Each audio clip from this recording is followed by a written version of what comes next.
Welcome back, Indiana Sports Beat Radio on this Wednesday. Of course, coming to you from the Hard Truth Distilling Company studios. Joined now by the captain, Rick Bozich from WDRB.com. And Rick, it has been a powerful couple of weeks for Indiana football. This entire season has been great, but they go from having Big Noon Kickoff in with Urban Meyer and all that crew. Now they've got the daddy of them all, College GameDay, with Pat McAfee, Nick Saban, and Lee Corso headlining that dais. Although you still have Kirk Herbstreit and Desmond Howard and Reese Davis. But it's just, first of all, they're honoring, for those of you that don't know, they are honoring the 1979 Holiday Bowl team this weekend, of which Lee Corso was the coach of. That was like the last bowl Indiana would go to until Bill Mallory arrived, I believe. So Correct. That was a not quite a decade in the making, but not far into that. But pretty sure it's one of the bowl games they won too, right? Yeah. I can't remember how many Mallory won. I was at most of them. 2. Yeah, and he went to 6 in 8 years. So, but yeah, it's going to be a blast. It is just going to be, this is a 3-hour deal as opposed to a 2-hour. I don't know where they're going to put the goal for the kicking for Pat McAfee, unless they go down onto the field and do it, man. But it's just, they'll find room to do all of that stuff. But I think the excitement is just spreading out, and that's great for Indiana. They're also having a red out this weekend. So, and of course, I saw one person who had to be the jackleg. That's very sad. Indiana should know their colors are crimson. It should be a crimson out. And I'm like, and I looked and saw what he did. Well, he's an attorney. I'm like, enough said. Jackass. But yeah, so Indiana getting into the excitement, but they have to win, and now they have to go into a game with a little unknown. Taven Jackson, although he had a spectacular second half last week, it's a difference. No doubt about it. I guess the reassuring thing is he did start a bunch of games last year. It's not like, he's just been around this season and he knows what it's like to start. He's played in some, against some tough competition. He's had some ups and downs. He's fought through adversity. He's been with his coaching staff now through the spring and 8 games this year. So he should have his confidence, and playing the second half last week should help him relax and be able to perform. I was fairly convinced after the press conference on Saturday that Cignetti said they'll change the playbook a little bit more to his strengths, and maybe narrow it down a little bit to plays that they really think he'll be able to execute. And the biggest difference between the two is I think Rourke is a 5th or 6th year guy. He's got a ton of experience, and he showed this year that he's really good at doing his progressions. And, first guy's not open, go to the second guy's not open, go to the third guy's not open, run the ball. Jackson, I think, will have to show that he can do that, and we'll see how they change the offense. But the other thing I'll say is the running attack, I think, is often overlooked with Indiana because it doesn't have one stud running back like Tevin Coleman or Anthony Thompson or Vaughn Dunbar. It's got 3 or 4 guys. They said that's how it was going to be. That's how it is. And they either go with the hot hand or keep guys fresh. And the running attack's been very effective. And I've said this all year. That's what makes this offense so unbelievably difficult. That's why, one of the reasons why they are the most prolific offense in the country right now, ahead of all of the other great teams. Miami, doesn't matter who you're talking about. They are still putting more points on the board than anyone 7 games into the season. And it's because they have not just a balanced attack, but they have a multifaceted attack from each one of those. There's 8 guys that are catching passes on the receiving end and probably 4 or 5 guys that are running. So you can't focus on anybody. And now I think that having Taven in this week will make it give them another dimension because he has the ability to run the ball, whereas you don't really want Curtis Rourke out there running the ball, but Taven can do that.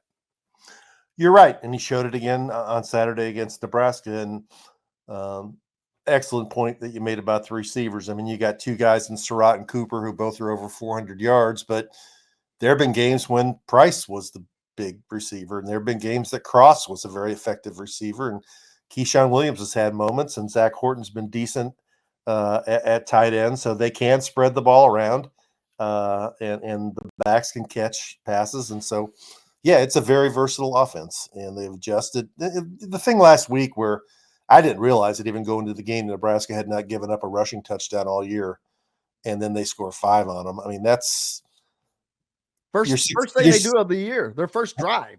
Yeah, you're 6 games into the season. I know Nebraska isn't, they're not Georgia or they're not Alabama or whoever, but they got a good defense. They got a good running defense, and they stopped they stopped Colorado's rushing attack, and for Indiana to do that and do it that quickly, I mean, credit to Bob Bostad, credit to Tino Sensori, credit to Mike Shanahan, Signetti. They know what they're doing. I mean, they've proven beyond a reasonable doubt they know what they're doing.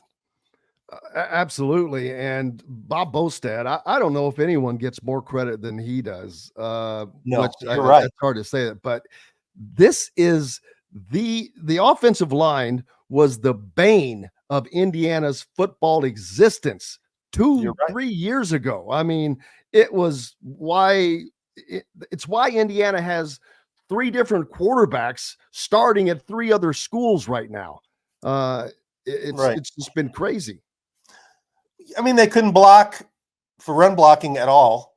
And their pass blocking was shaky enough that guys were getting hit all the time, whether it was Ramsey or Penix or Basilak or whoever else you want to mention. And we all knew it. And Tom Allen, for whatever reason, didn't want to admit it. And then didn't they bring in Rod Curry that one year to replace him for the rest of the season?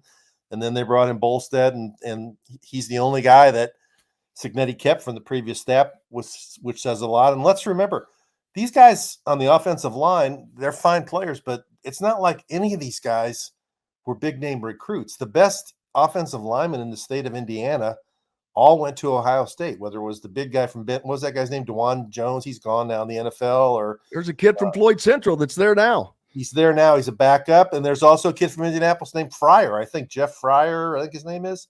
He's starting on the offensive line for Ohio State. So he's done this with guys who were like mid-level recruits. And, if they can get some players in there, the offensive, some bigger, more athletic guys. I mean, and I know that he doesn't believe in the star system and all that stuff, but, some guys who are players that had 0 stars coming out of high school. That's a mind-boggling stat to me. Some, and they need depth at the offensive line. But I mean, Bolstead has proven he knows what he's doing, and he did it at Wisconsin. I don't know why he was available, but credit to Tom Allen for at least bringing him in. Absolutely. And keeping him. I mean, he's the only guy kept off of the previous staff. So that tells you a lot and what Signetti's thoughts are there. And Indiana, the big talk by Kurt Signetti is always stay humble, stay hungry, and being able to handle success. That's going to continue to be tested every game this year, because with every win, with every college game day appearance, that stuff continues to go higher and higher. Now the JMU guys, they've been through a college game day before. They had them down there already, but this is new for everyone else. But this team is they've been able to do that. And that is really been the most impressive thing to me is these guys are playing as a team all the way across the board. And to get a football team to do that, because how many guys we talk about that actually probably play in the game? 40 to 50 when you across the board all day long, all defense, special teams, but they're all playing in the same direction. Yeah, I mean, it's a distraction, but the good news is I guess that the game is at noon, And so it's not like it's an all-day thing where the players be in a hotel room, sit around watching it before they're getting ready to play a night game or whatever. Or, this is the same routine as last week. And the players, I'm sure, are pretty isolated there at the hotel. They get up in the morning and eat. They come on the bus to the stadium at a certain time, and they're pretty much isolated from all the hype. And the hype is, I was, as you know, I was there last week. You were there, and it was different than anything I've ever seen at an IU football game, and I've been going to them since 1971. It's how early the people got there. I mean, there was so many RVs and tailgating situations set up, music, people having a good time, the crowd. Then I walked all the way around from where we parked to the south side of the stadium, and just the crowd around where the Fox set was just jam-packed with people. It was hard to get across 17th Street to go see some friends of mine who were over there, and everybody was enjoying themselves and stopping and taking pictures of things like, is this really happening at Indiana? Our good friend Aaron Matus was there having an enjoyable day. So I went and visited him. Yeah, I happened to see him on the way in. Hopefully he'll get to come back. I can't remember if he's coming back this week or not. But yeah, this is going. And so whatever that was, this is going to be that much more. Yeah, it is. And it's not so much because the Indiana-Nebraska thing was big going into that game, but it's now you've got College GameDay, and the whole nation will be watching from the Bloomington campus for 3 hours leading up to that. And you've got Lee Corso, which is a very cool thing. But what would he put on if he were to pick Indiana for that game? And since it's not an ESPN game, do they do that? I don't know. I think they do. I guess it would just be a jumbo IU football helmet if he's going to pick Indiana. He could put a bison on his head. Yeah. No one would get that, though. Not very many people would get that. I'm looking forward to actually, hopefully they'll bring him out on the field with the 79 team the way they did. Well, I would think that they would. Yeah. And that would be a really emotional moment because Coach Corso, he put in 10 years at Indiana and different era, but he was such a great ambassador for the school, always so positive. He did public appearances all over the state. He was a witty guy, man. Oh, his television show was when he was in his absolute prime. He was funnier than heck. Well, he brought that stupid double-decker bus down, which I was at that game. That first really? game, that first game he ever coached. I'm pretty sure. Yeah, they rode into the stadium on a double-decker bus. Oh, I used to have that photo, and man, I don't know that I still do. Dag, they got beat one game, and he started this television show. They rolled him out in a casket, and he rose up. There we go. There we go. That's him on the back. See, on the back two guys there. That's Lee Corso on the left. Wow, where'd you get that? You know what? I don't remember where, but I'll tell you something else.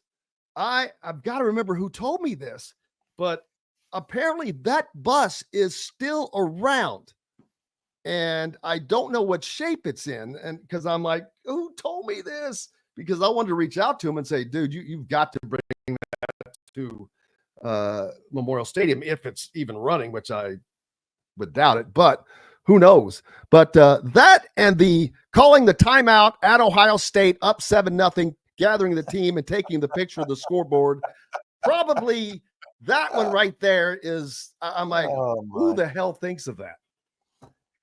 Just an incredible entertainer and mind and wit. And, he was great with the media.